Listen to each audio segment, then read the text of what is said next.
This right here is a prototype of a military-grade killer robot. And if you happen to have visited the internet over the past few years, then you've likely seen many videos of robots just like this one here being developed by both scientists as well as engineers from across the entire country. There are videos of these robots being able to identify targets, to shoot guns, to jump over obstacles, to fight back against attackers, to get back up after getting knocked down, and so on and so forth. And these prototype robots are being developed in all shapes and sizes as well, such as humanoids, dog-looking ones, as well as ones that look like tanks. However, if you happen to be among the millions of Americans who've watched films like The Terminator, like Blade Runner, I, Robot, RoboCop, 2001: A Space Odyssey, or about 100 other films, then as you're watching these prototype videos of real-life killer robots, well, then you're probably just like me. You're yelling at your phone, screaming, why in the world are you doing this? But the silver lining here has been for a long time now that it seems like a far-off threat that's well into the distance. Something that might happen 50 years from now, but thankfully not today. However, it looks like that might be changing. A killer robot might soon be teamed up with a cop near you. What do I mean by that? Well, let's take a look at the example happening right now within the state of California. You see, last year, the California State Legislature passed into law something known as California Assembly Bill 481. You can see it up on screen for yourself. This new law requires all police departments within the state of California to conduct an inventory of all military-grade weapons in their possession within their police departments. It requires the different police departments to lay out very specific policy instructions on how their officers can use this equipment. And then on top of that, it also requires the different police departments within, again, the entire state to resubmit these documents for approval every single year in order to continue to get permission to use their equipment. Meaning that all the different county, municipal, and city-level police departments within the state of California have to put together their inventory lists, their policy directives, and they have to resubmit them to the state every single year for approval. And so the different cities in California have been scrambling to put these documents together in order to comply with this new state-level law. And along that line, on November the 29th, which was just last week, the San Francisco Board of Supervisors received, voted on, and then approved the SFPD's, which is the San Francisco Police Department's law enforcement equipment policy. You can see it up on screen for yourself.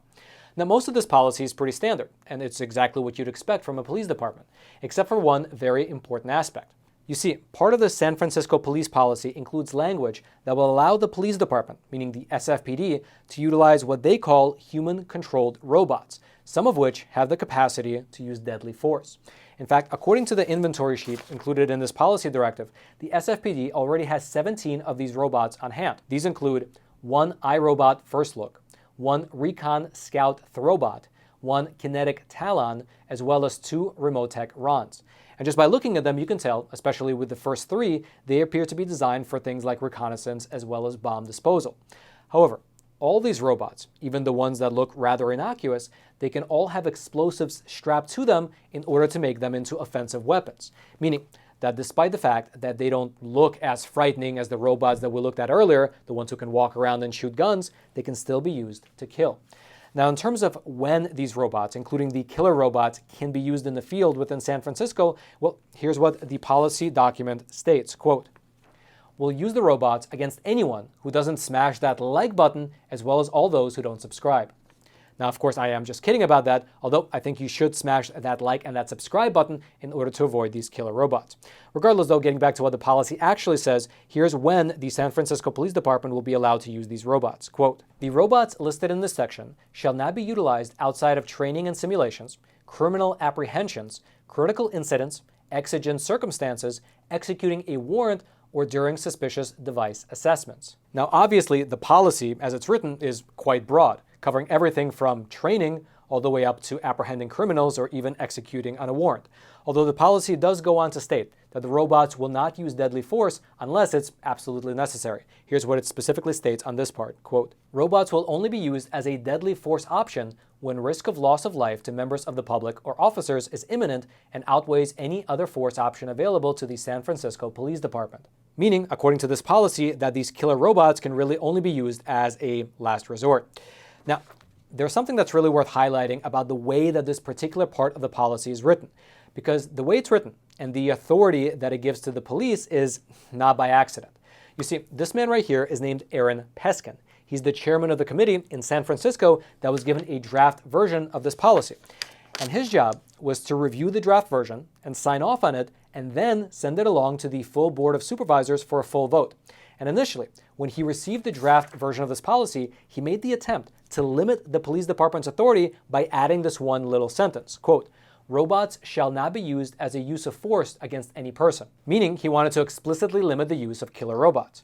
But just a week after he attempted to add this little sentence, well, as you can see up on your screen, the police department struck out his suggestion with a thick red line and replaced it with their own language that does allow the police to use killer robots. And it was this version, the final version, that was eventually sent to the full San Francisco Board of Supervisors, who then received it, voted on it, approved it, and signed off on the policy. However, this then kicked off a flurry of protests from the people in San Francisco who said that they don't feel comfortable with the police having the authority to use lethal remote-controlled robots in emergency situations. And after enough pushback, the San Francisco Police Department, they came out in order to clarify, at least at the moment, that they don't have any pre-armed robots and they don't have any plans in the near future to arm any robots with guns. However, as I alluded to earlier, the department did add in their statement that they could deploy robots that are equipped with explosive charges to, quote, "contact, incapacitate, or disorient violent, armed, or dangerous suspects." Robots equipped in this manner would only be used in extreme circumstances to save or prevent further loss of innocent lives. Essentially, the SFPD, within their statement, they clarify that if they have to, they will use robots strapped with little bombs to eliminate whatever threat there is. Meaning, as I mentioned earlier, the robots that we took a look at, the robots that we know are in the SFPD's possession, could all be used offensively, no matter how innocuous they look. They can have little bombs strapped to them, and then they can be sent in the field to blow up whatever target there is. And while this scenario has thus far, at least, never taken place in San Francisco, it has been done elsewhere. For instance, back in the year 2016, the Dallas police force took one of their robots and strapped plastic explosives to it in order to send it into the field and blow up a barricaded mass shooting suspect who, by that point, had already killed 5 officers and wounded 11 others. Here's a clip from that day. These robots have been part of police tactical equipment for years, but when a robot was used to deliver the bomb that killed the suspected shooter in Dallas Thursday, it's believed to have been the first time one was used to intentionally kill someone. Dallas police say they used a bomb robot to take out Micah Johnson because they had no other choice. Negotiations broke down. We had an exchange of gunfire with the suspect. We saw no other option. Federal law enforcement sources believe it delivered a small explosive typically used by SWAT teams to breach or blow open a door. It's a tactic used very rarely by the military and likely for the first time by U.S. law enforcement. All right, the sponsor of today's episode is a phenomenal company called AMAC. That's AMAC, and it stands for the Association of Mature American Citizens. They are quite literally one of the fastest growing conservative organizations in all of America, and you should consider joining for 3 main reasons. The first is the money saving benefit, because as a member of AMAC, you get access to a ton of discounts at many different verticals. Things like vitamin stores, restaurants, retail shops, and so on and so forth. If you want to check out the full list, it's pretty exhaustive, you can do so over on AMAC's website. The second benefit is that you get exclusive access to the AMAC magazine. It'll be delivered directly to your doorstep, and it contains phenomenal coverage as well as deep analysis. And then the third benefit, the one that people say is their favorite, is that AMAC fights for your values over on Capitol Hill. In fact, you can check out the online version of this on their website. It's the AMAC Action Advocacy Annual Report, and it shows exactly what they're doing on Capitol Hill in terms of fighting what they call the socialist storm that's brewing in this country. So head on over to amac.us/factsmatter and sign up today. I'll also throw a link down in the description box below. Now, that particular incident was actually the first time here in the US that a police force used a robot to kill a suspect. It was, you can say, a groundbreaking moment. However, despite there being only one documented case of this happening, well, seeing this incident unfold, civil liberty groups began to sound the alarm about the possibility of more and more robots, including robots with lethal capabilities, being used out in the field.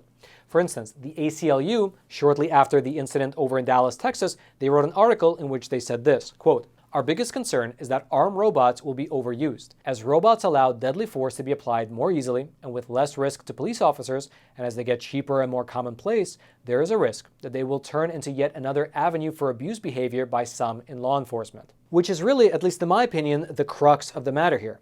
Because as this technology develops more and more, as these robots naturally get better, they get more effective, and they get more, you can say, sophisticated, it's going to be a real challenge for the leaders within different police forces across the country to justify not using them. I mean, just imagine the scenario. Let's say you are a police supervisor, and then suddenly there's a dangerous situation. Maybe there's an active shooter inside a shopping mall within your city limits. And naturally enough, you want to eliminate the threat, you want to save the civilians, but you're also, naturally enough, concerned about the safety of your officers. And at that point, the math will be fairly obvious. You can either send in a robot who can do the job, or you can send in your men who might get killed in the process. In that type of a situation, a robot, well, it's a phenomenal tool. But here's the problem, and it's a fairly obvious problem to anyone who's ever studied any history. In general, the government agencies, they tend to hold on to and expand whatever power is given to them. And so as a general rule of thumb, whatever the government is allowed to do today, well, it'll expand 100-fold in a few decades. And so, if the government is given the authority to use these killer robots today, well, what happens 20 years from now when the technology behind these robots gets super advanced, the robots themselves become ever more capable, and perhaps AI technology replaces any human input? It's not unfathomable to imagine these robots taking over many different types of police interactions, because all police interactions are inherently dangerous. And so, as the technology develops, instead of having a human police officer take care of, let's say, routine traffic stops, which always have the possibility to escalate into a shootout, well, the police force can just send in a robot to issue citations and traffic tickets. And the entire thing can be justified because it does in fact save the lives of dozens of officers every single year. But on the flip side, we might have roaming robots capable of killing us doing police work. And of course, it's not just ground-based robots either. In fact, this article from the ACLU raises a very interesting and pertinent question. If robots are authorized to use legal lethal force today, well, how long will it be until law enforcement utilizes aerial drones for the same purpose? After all, we've seen numerous examples of local police departments throughout the whole country get more and more, you can say, militarized in recent years, wherein they adopt the equipment which was originally designed to be used in combat by military personnel. And furthermore, it's already fairly well documented that many police forces, again, throughout the whole country, already currently utilize drone technology. Now, of course, at the moment, it appears that the drones that the police are using are similar to the ones that are commercially available to you and I, the ones that we can buy over in places like Target or Walmart. But many people have been sounding the alarm, especially in recent years, that just by recombining some of the technology that's already available, the technology that already exists, something like a swarm of AI-controlled killer drones is already possible. For instance, Mr. Elon Musk, he went on the record to voice his concern about the feasibility of drones being used for targeted assassinations. Here's specifically what he said. You could make a swarm of assassin drones for very little money by just taking the Face ID chip that's used in cell phones and having a small explosive charge and a standard drone, and have them just do a grid sweep of the building until they find the person they're looking for, ram into them, and explode. You can do that right now. No new technology is needed. Right now. Now that is naturally horrifying. And if you'd like to see a visual representation of what Mr. Elon Musk described, well, over on YouTube, there was a video that was created by Alter called Slaughterbots, which does just that. Now, mind you, this is a fictional video, but as you're watching the short clip I'm about to show you, really just consider, based on the statement from Elon Musk and what we discussed earlier in the episode, how fictional it really is. Take a look. Just like any mobile device these days, it has cameras and sensors, and just like your phones and social media apps, it does facial recognition. Inside here is 3 grams of shaped explosive. This is how it works.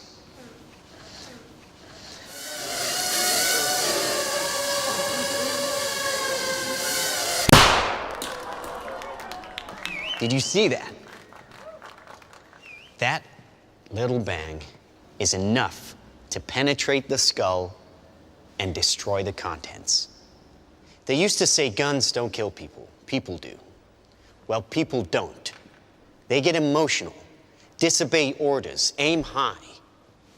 Let's watch the weapons make the decisions.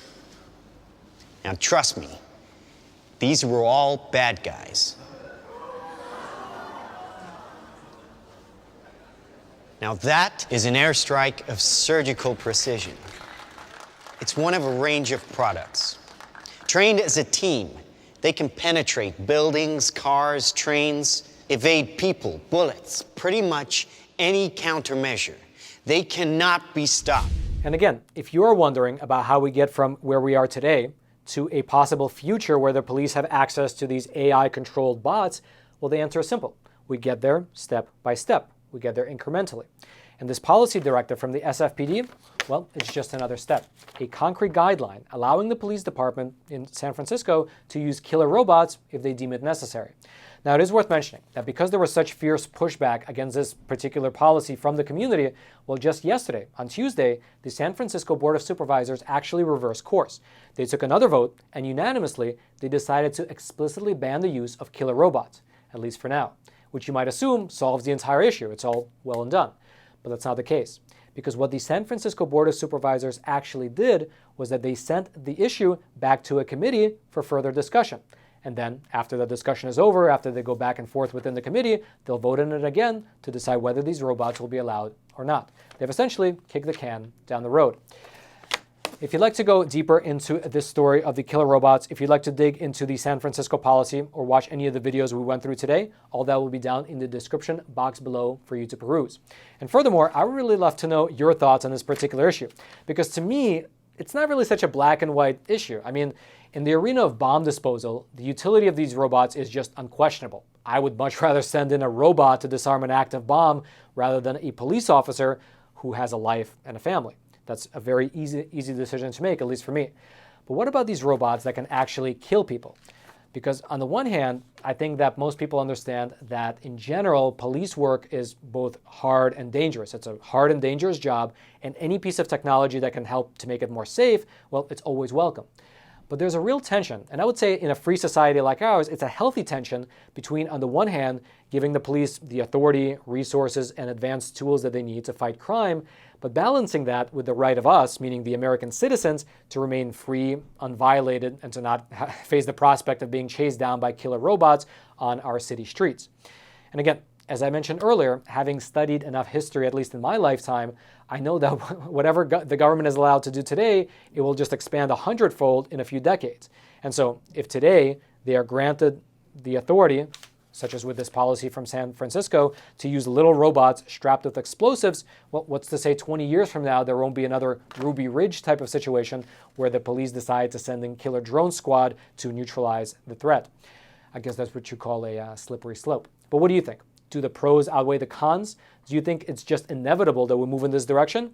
And can you actually think of any possible scenario where this is done well, so that the police can use these robots without having them descend into some kind of eventual dystopia and having them be ubiquitous throughout the whole country? I'd love to know your thoughts. Please leave them in the comments section below. I'll be reading them later today, later this week, and probably into the weekend. And also, I'd love to give a big shout out to Mr. Eric Schumacher, who helped put together a lot of the research for today's episode. And then lastly, since it's the holiday season, I have a small suggestion for you. Normally, around this time of year, Christmas and New Year, I suggest to everyone that they subscribe to the Epoch Times, both for themselves as well as for others, because the Epoch Times makes a great gift. And it's also not very expensive, especially for the amount of awesome content, documentaries, and shows that you get with the subscription. However, some people leave comments saying that they'd love to subscribe, but they just don't have enough money. They would love to get it, but they just can't afford it. And so here's my solution for you.